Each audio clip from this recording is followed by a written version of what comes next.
کافی دیر بیل جانے کے بعد آخرکار ڈاکٹر سلیم نے فون اٹھایا اور اپنی میٹھی آواز میں سلام کیا۔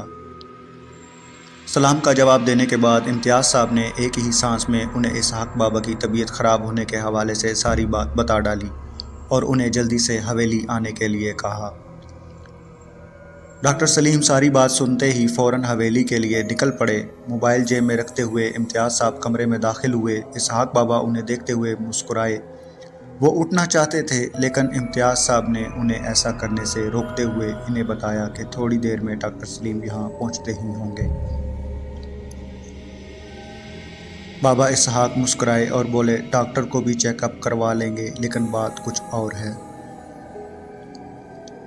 یہ الفاظ سنتے ہی امتیاز صاحب کچھ چونکے اور غور سے بابا اسحاق کو دیکھنے لگے۔ اس سے پہلے کہ امتیاز صاحب کچھ سوال کرتے، اسحاق بابا نے تیمور سے کہا کہ مجھے اور امتیاز صاحب کو اکیلا چھوڑ دو اور اگر ڈاکٹر صاحب آ جائیں تو انہیں لے کر آ جانا۔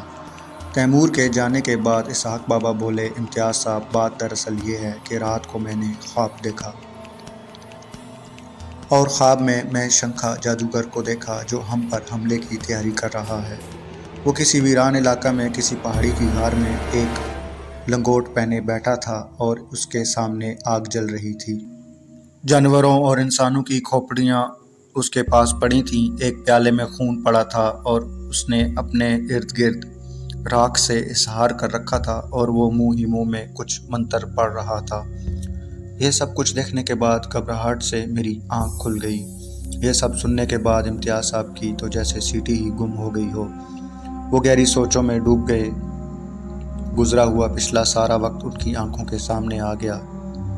انہیں وہ سب واقعات یاد آ گئے، کیسے ان کے والد صاحب نے اور جن بابا نے مل کر شنکھا جادوگر سے ایک طویل جنگ لڑی تھی۔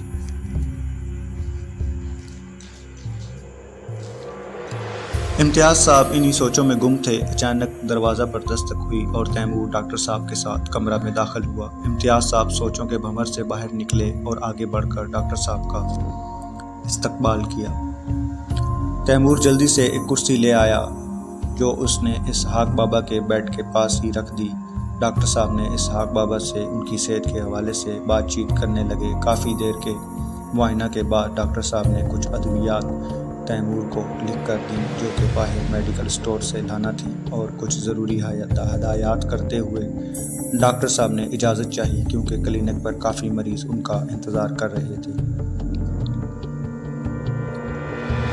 ڈاکٹر صاحب جیسے ہی کرسی سے اٹھے تو تیمور نے آگے بڑھ کر ان کا بیگ اٹھا لیا اور وہ دونوں کمرے سے باہر نکل گئے اور کمرے میں خاموشی چھا گئی۔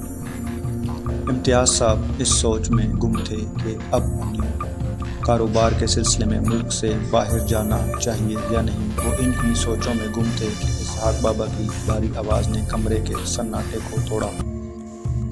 اسحاق بابا بولے، میں نہیں جانتا کہ شنکھا جادوگر کب حملہ کرے گا، اس لیے ہمیں جتنا جلدی ہو سکے جن بابا سے رابطہ کرنا چاہیے اور انہیں ساری صورتحال سے آگاہ کرنا چاہیے۔ اس سے پہلے کہ حویلی یا گاؤں والوں پر مصیبتوں کے پہاڑ ٹوٹیں، ہمیں اپنا سنبھالا کر لینا چاہیے۔ اسحاق بابا چونکہ نماز روزہ اور تلاوت قرآن مجید کے پابند تھے، اس لیے انہیں کسی بھی خراب صورتحال کے پیش آنے سے پہلے خواب میں اشارہ مل جاتا تھا اور ان کے زیادہ تر خواب سچے ہوتے تھے۔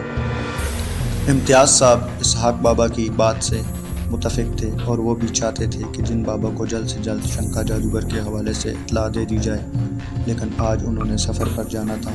ان کی فلائٹ میں صرف 1 گھنٹہ رہتا تھا اور گھر سے ایئرپورٹ کی دوری آدھا گھنٹے کی تھی۔ وہ بابا اسحاق کو ساری بات سے آگاہ کرتے ہوئے جلدی واپس آنے کا کہہ کر تیزی سے کمرے سے نکلے اور ڈرائیور کو گاڑی نکالنے کا